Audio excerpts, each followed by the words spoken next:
Number 16 hollow metallic സ്പിയറിൻ്റെ electric ഫീൽഡിൻ്റെ variation താൻ കേട്ടിരിക്കുക.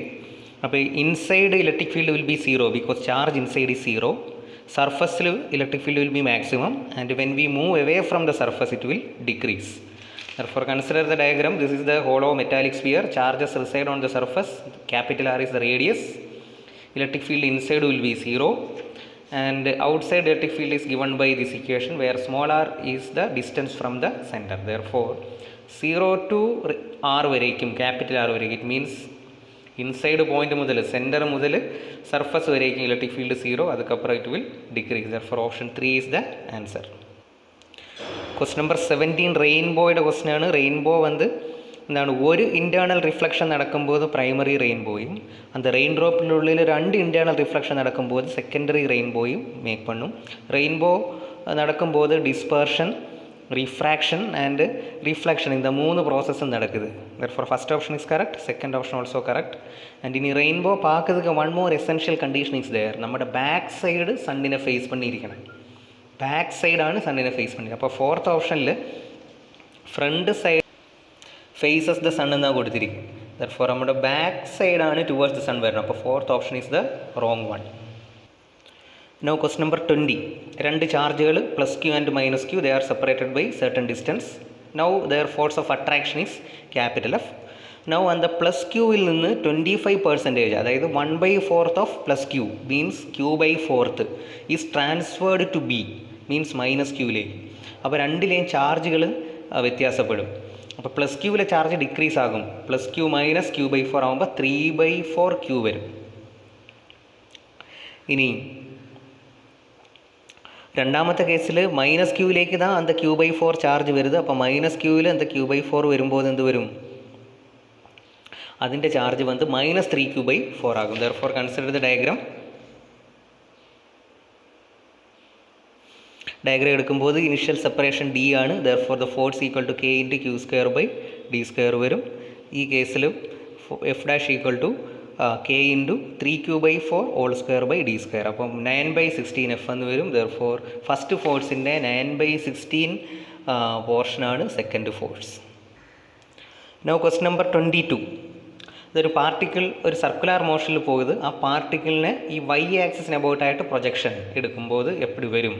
Actually we have studied that uniform circular മോഷൻ്റെ projection along one diameter. The projection of uniform circular motion along one diameter will always represent SHM എന്നാണ്. Projection means suppose ഈ particle ഇങ്ങനെ ഇരിക്കുമ്പോൾ അതിൻ്റെ shadow Y axle അതിൻ്റെ shadow ഇങ്ങ് വരും, ഇങ്ങ് വരുമ്പോൾ അതിൻ്റെ ഷാഡോ ഇങ്ങ് താൻ വരും, ഇങ്ങ് വരുമ്പോൾ അതിൻ്റെ ഷാഡോ ഇങ്ങ് താൻ വരും. അപ്പോൾ ആ വൈ ഡിസ്റ്റൻസ് ഇവിടുന്ന് സെൻറ്ററിൽ നിന്ന് മേക്ക് பண்ணுമ്പോൾ ആ വൈ ഡിസ്റ്റൻസ് വേരി பண்ணிട്ടിരിക്കും. അതിൻ്റെ വേരിയേഷൻ താൻ കേട്ടിരിക്കും. therefore it will be an equation of SHM. consider the diagram. Now this is the part time equal to 0, particle ഇങ്ങനെയാണ്. T/4 ടൈം പീരീഡിൻ്റെ 1/4 ആകുമ്പോൾ ഇങ്ങ് വരും, ഹാഫ് ടൈം ആകുമ്പോൾ ഇങ്ങ് വരും, 3/4 ആകുമ്പോൾ ഇങ്ങ് വരും, എഗെയിൻ ഇപ്പടിയെ ചുറ്റിയിട്ടിരിക്കും. അപ്പോൾ പാർട്ടിക്കിൾ ഇങ്ങ് വരുമ്പോൾ അതിൻ്റെ പൊസിഷൻ, അതിൻ്റെ ഷാഡോ അല്ലെങ്കിൽ അതിൻ്റെ പ്രൊജക്ഷൻ ഇതാണ്, ഇവിടെ വരും. ഇതാണ് y1. ഇങ്ങ് വരുമ്പോൾ അതിൻ്റെ ഷാഡോ ഇങ്ങനെയാണ്. അപ്പോൾ പാർട്ടിക്കിൾ இந்த டேரக்ஷனில் தான் சுற்றுது. ஒமேகா இந்த டேரக்ஷனில் தான் ஒமேகா வரும். ஒமேகாவில் இப்படி சுற்றும் போது ഇതിൻ്റെ ഷാഡോ ഈ ഡയറക്ഷനിൽ മൂവ് பண்ணி இப்படியே വരും. അപ്പോൾ initially maximum shadow that means radius, ഈ ദൂരം മാക്സിമം ആണ്, ബട്ട് ഈ വാല്യൂ കമ്മിയായിട്ട് വരും. therefore that is what we can say as y decreases, time goes on, y decreases. അപ്പോൾ ഡിക്രീസിങ് ഫംഗ്ഷൻ താൻ വരണം. അപ്പോൾ either the equation will be sine function or cos function. ഇവിടെ ഡിക്രീസിങ് ആയതുകൊണ്ട് you have to take cos ωt. therefore the particle equation will be y is equal to a cos ωt. A is the maximum displacement means the radius of the circle, that is given as 3, and omega time period is given as 4, therefore 2π/ time period 4. therefore this is the equation, y is equal to 3 cos π/2 t. Now consider question number 26. അത് dip ആംഗിളിൻ്റെ sign കൺവെൻഷനാണ്. ഡിപ്പെന്ന് ചൊല്ലുമ്പോൾ അത് എപ്പോഴും കീഴേക്കുള്ളതാണ്. അപ്പോൾ northern ഹെമിസ്ഫിയറിലാണ് field കീഴേക്ക്, എർത്തിൻ്റെ field. therefore northern ഹെമിസ്ഫിയറിൽ dip is taken as positive and southern ഹെമിസ്ഫിയറിൽ ഫീൽഡ് എവേ ഫ്രം എർത്താണ്, അല്ലെങ്കിൽ മണ്ണിൽ നിന്ന് വെളിയെ വരുവാണ്. therefore അത് നെഗറ്റീവായിട്ട് എടുക്കും. അപ്പോൾ ഡിപ്പിൻ്റെ sign convention delta is positive in northern hemisphere, delta is negative in southern hemisphere. അപ്പോൾ എയിലെ ഡിപ്പ് പോസിറ്റീവാണ്. അപ്പോൾ A is on northern hemisphere, B is on southern hemisphere. therefore the answer will be A is located on A is located on northern hemisphere and B is located on southern hemisphere.